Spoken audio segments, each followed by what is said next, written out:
Hey everyone, my name is Tyler, and welcome back to the St. Saviour's virtual youth group. If you haven't already, remember to click the subscribe button and hit the bell icon so that you never miss any of our new videos. It has been a couple of weeks since we've been together. During spring break, I was in Sinaloa, Mexico on a mission trip, serving in the communities there, and hosting a vacation Bible school with a group of children.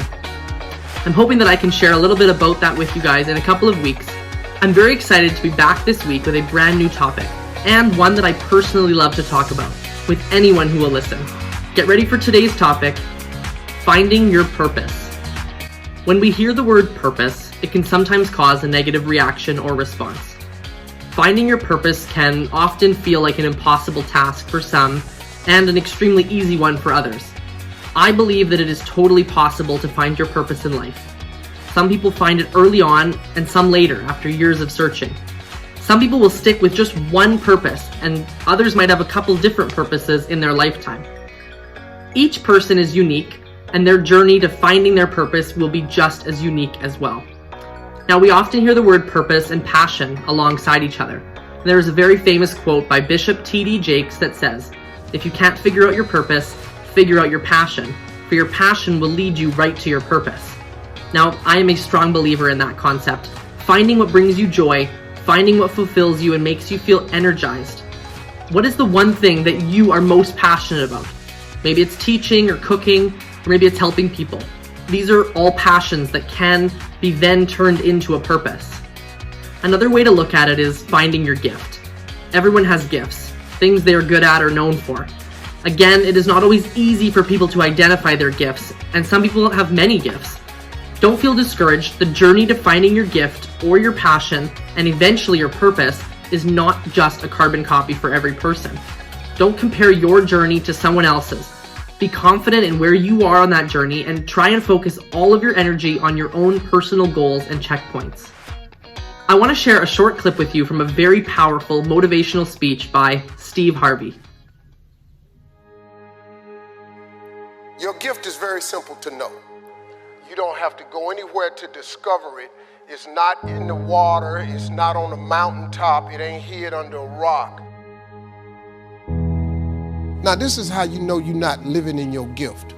If when the alarm clock goes off in the morning and you ain't happy about it, you ain't doing what you want to do. If your job makes you sick to go to, if you're unhappy with waking up to go to where you got to go, it's because you ain't living in your gift. What burns in your heart is important for you to pay attention to because it never goes away. That's why people wake up in a rut. See, you hate waking up because you waking up and you don't know the reason. You waking up and you don't have no design in mind. Once you live in your purpose, when you discover your gift, you can't wait to wake up. Please understand, pay very close attention to the thing that makes you happy. All of you are gifted at something. The problem is, you keep wanting your gift to be what somebody else's gift is. Identify your own gift because you already have it. Your gift will make room for you. Now, what is your gift? It's the thing that you do the absolute best with the least amount of effort. That's your gift. Quit running away from the gift. Your gift will make room for you. Stop trying to be something you ain't gifted at. Maybe you here because you need to hear this here. Maybe you here because you need to dust off your dreams. Maybe you need to explore your imagination. Maybe you just need to identify your gift so you can quit tripping in your own life, trying to figure out what you can do. Some people are born to be teachers, caregivers, nurses, babysitters. Those are gifts, you know what I mean? If you're living in your gift, you're cool. It's just if you ain't.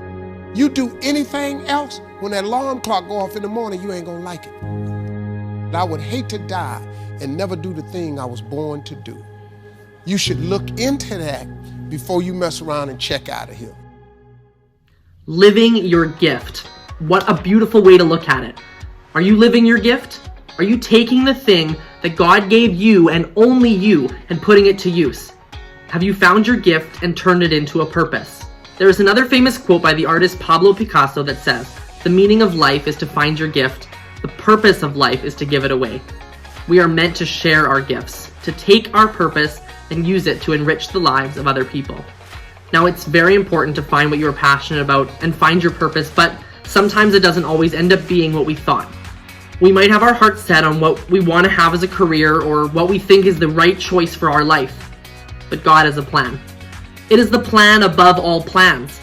In Romans chapter 8, verse 28, it says, "And we know that for those who love God, all things work together for good, for those that are called according to His purpose." Sometimes the best thing that we can do is follow the path that God sets out for us. It may not always seem like the right way, but when we give our heart to God and follow His plan, we will find our true purpose. Growing up, I wanted to be a performer. I thought for a very long time that that was my purpose. It was to sing and to dance, and that was what I was going to do as a career. I thought I had found my purpose. Was it a gift? Yes. Was I passionate about it? Of course, but not as much as what was coming next. God had another plan. He set me on a different path that took me many miles away from what I knew and dropped me off in a small town and said, "This is where you are supposed to be. Find your passion and your purpose here."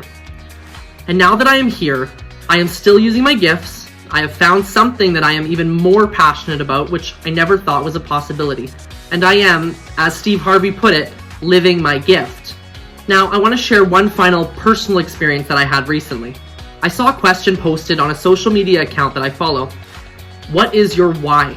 it asked. It seemed at first glance like a pretty straightforward question, but after some thought, I wasn't extremely sure what my response would be. So I began scrolling through the hundreds of comments below, and I saw that, like myself, many others were struggling with the same questions and having that same mental struggle of what it meant. How do I find my why? What does that even mean? Do you ever really find out?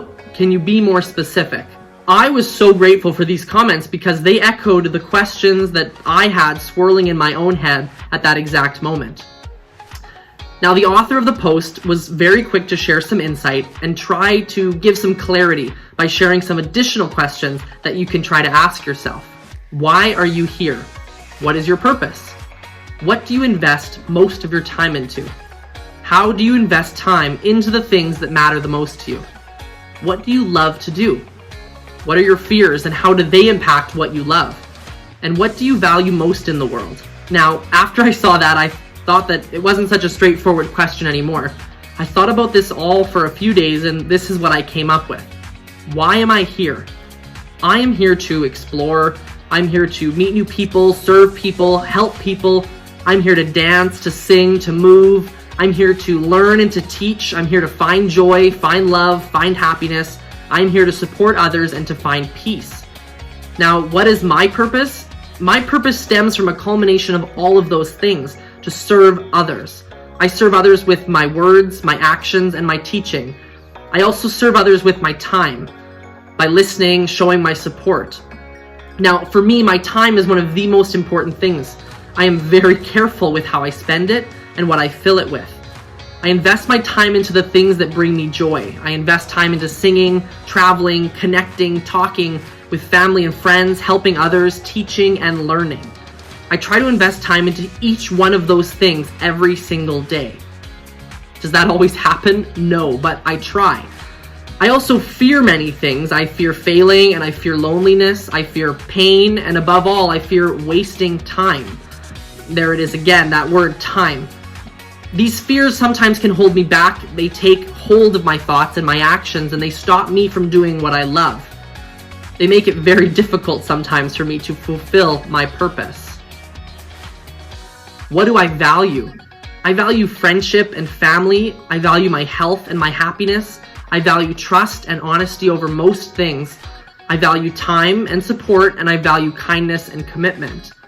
All of these values direct me towards other people that share in my goals and share in my passions. And I believe that God sends people into our life to help us to fulfill our why and to guide us to our true purpose. Now, you can't always accomplish these things on your own. The thing that I value most is happiness. In my own life, I must find joy in the people I meet, the jobs I work, the hobbies that I take up, and the projects that I take on. Life is way too short to do things that hold you back from happiness. There are bumps and roadblocks and challenges every single day, but above all, I aim to find that happiness. So, at the end of the day, We all can find our purpose. We all can find that thing that we are most passionate about and turn it into a purpose. Something to look forward to each and every single day that makes getting up worthwhile. Life is way too short to spend it doing something that doesn't bring you joy and that doesn't make you happy. Take some time this week to think about your gift, or better yet, even ask a friend or family member what they think your gifts are. Seek out opportunities that you are passionate about. Try everything. You never know what just might end up being your purpose. And above all, remember who is truly in control and what the Bible says in Proverbs chapter 19, verse 21. Many are the plans in a man's heart, but it is the Lord's purpose that prevails. Thanks so much for joining me this week. I hope that you learned something, and I hope that you will check out all of our previous videos that you might have missed over on our YouTube channel. If you haven't already, remember to click that subscribe button and hit the bell icon so that you never miss one of our new videos. That's all for today. Make sure to stay safe, keep living your gift, and I will see you next time. I would hate to die and never do the thing I was born to do.